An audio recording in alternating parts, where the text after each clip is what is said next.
ලස්සන ගම්මානයක්. ගම්මානේ කොනක කරගෙන යන වී වගාවක්. බලන්න කරල් බොහොම හොඳට හැදිලා තියෙනවා. ඉතින් මේ වී වගාව පිළිබඳව අපි විමසමු කුඹුරේ අයිතිකාර සුධීර මහත්මයාගෙන්.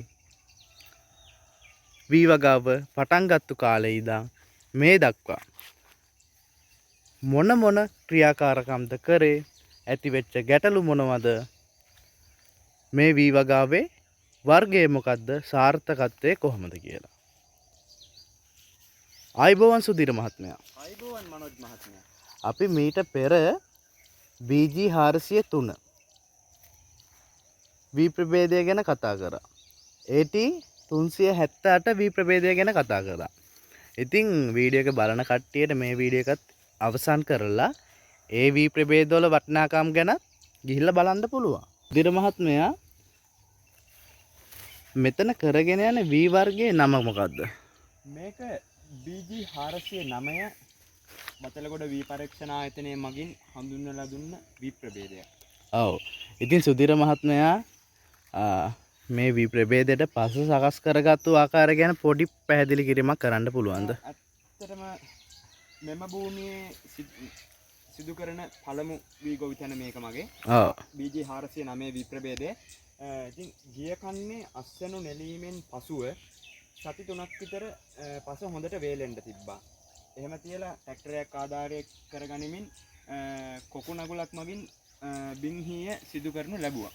ඊට පස්සේ යාය ගොවිතැන් කටයුතු සඳහා සැරසෙනකොට සූදානම් වෙනකොට සීපෑන් එකක් ආධාරයෙන් රොටරි කිරීම සිදු කරා. ඉතින් රොටරි කිරීමෙන් සති 3කට පසුව නැවතත් රේඛ කිරීම මා සිදු කළා. ඉතින් රේඛ කිරීමෙන් සතියකට විතර පසුව තමයි රුගාලා වී වගාව සඳහා සුදුසු ආකාරයට මා විසින් භූමිය නිර්මාණය කරගත්තේ. ඔව්.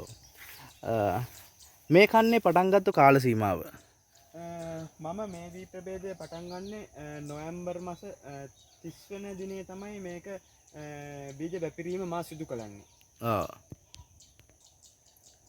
BG 409 මේ ප්‍රභේදය වගා කිරීමට යොමු වුණ හේතුව චුට්ටක් අපිට දැනගන්න පුළුවන්ද සුධීර මහත්මයා?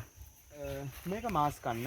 ඉතින් අපි මාස් කන්නේ සාමාන්‍යයෙන් වැඩි මල් වී තමයි වී වගාව සඳහා යොදාගන්නේ. ඉතින් මේක මාස 4 වී වර්ගයක් නිසා තමයි 409 වී වර්ගයේ මම යොදා මේ බීජ වැපිරීම සිදු කරන්නේ. මේ කුඹුරු යාය කරනකොට ඔබතුමා ප්‍රදේශය අපිට කිව්වා මේ කුඹුරු යාය කරනකොට ඇතිවෙච්ච ගැටලු මොනවද? මම තවන් දැම්මේ 2024 නොවැම්බර් මාස අවසානයේ. ඉතින් නොවැම්බර් මාස සහ දෙසැම්බර් මාස ඊටාම දැඩි වර්ෂාපතනයක් සිද්ධ වුණත් වර්ෂාපතනයෙන් ලොකු හානියක් සිදු වුණේ නැහැ. නමුත් මේ වෙනකොට ජල හිගතාවයකට මා පත් වී තිබෙනවා. ඒකට පිළියමක් ලෙස ඉතින් ඔයාලට මේ පේනවා ඉතින් පහතින් ඇලක් ගලාගෙන යනවා. ඉතින් මේ ඇලෙන් ජලය සතියකට දෙවතාවක් විතර මාහට මේ වන විට පොම්ප කිරීමට සිදු වී තිබෙනවා මගේ අස්වැන්න සාර්ථක කර ගැනීම සඳහා. ඔව්. ඉතින් වෙහෙසක් දරනවා. වෙහෙසක ප්‍රතිඵල තමා මේවල දකින්නේ. අපිට ලස්සනට පෙන්වන්නට මේ වෙනතේ මේ වගාව ලස්සන කරන්න සුධීර මහත්මයා ගොඩක් වෙහෙස වෙලා තියෙනවා. BG 409 වී වර්ගයේ සාර්ථකත්වය ගැන ඔබතුමාට මොන වගේ දෙයක්ද කියන්න පුළුවන්? BG 409 මේක ඇත්තටම සුදු නාඩු සහලක්. ඉතින් බරින් වැඩි හොඳ ඇස්වැන්නක් ලබා ගැනීමට පුළුවන් කියලා ගොවි මහතුරුන් පවසා සිටිනවා. ඉතින් පොහොර සඳහා හොඳින් ප්‍රතිචාර දක්වන භෝගයක් තමයි ඔබට පේනවා ඇති දජපත්‍ර ඉතාම හොඳින් වැඩි තිබෙන ආකාරයක්. ඉතින් ඒ වගේම ගොයන් ගස ඉතාම හොඳට පඳුරු ගහලා හොඳට මේ වන විට හොඳ අස්වැන්නක් ලබා දෙමින් තිබෙන බව ඔබට පෙනෙන කාරණය. ඔව්. BG 409 බීජ වැපිරීමට සුදුසු කන්නේ මොකද්ද? මේක මාස 4 ප්‍රභේදයක් වී ප්‍රභේදයක් නිසා මම යෝජනා කරන මාස් කන්න සඳහා වඩාත් යෝග්‍යයි කියලා. ඉතින් සුධීර මහත්මයා ඇත්තටම ඔබතුමා මේ කරගෙන යන කාර්යයට අපි සුබ පතනවා. බීජ වර්ග බීජ වර්ග අරගෙන විවිධ බීජ වර්ග අරගෙන තමන්ගේ කුඹුරු වල ඒ බීජ වර්ග වපුරලා සාර්ථක අස්වැන්න සඳහා කරන්න ඕන කටයුතු සියල්ල වෙහෙස මහන්සි වී කරලා මේ වගේ ලස්සන අස්වැන්න නෙලලා